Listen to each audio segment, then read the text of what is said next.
Cabuli anak di bawah umur, seorang pria di Makassar diamuk warga. Polisi yang tiba di lokasi langsung mengevakuasi pelaku ke mobil patroli.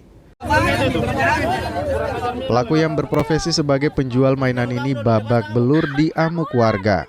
Pelaku menjalankan aksinya di sebuah semak-semak di Jalan Masale, Kelurahan Tamamaung, Kecamatan Panakukang, Makassar. Polisi yang mendapat laporan langsung ke lokasi dan mengevakuasi pelaku dari amukan warga. Meski sudah berada di dalam mobil patroli, sejumlah warga yang geram berusaha memukul pelaku meski sudah diamankan di mobil patroli. Di hadapan polisi, pelaku mengakui perbuatannya. Modus pelaku menjalankan aksinya dengan mengiming-imingi korbannya dengan mainan.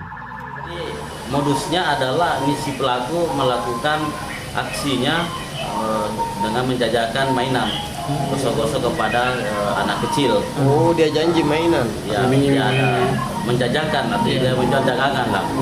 Sehingga setelah itu dia giring korban ke semak-semak, namun diperhatikan dan dilihat oleh salah satu warga meraba alat kelamin si korban ini. Pelaku kini menjalani pemeriksaan di Polrestabes Makassar untuk proses hukum lebih lanjut. Arif Tirtana, Kompas TV Makassar.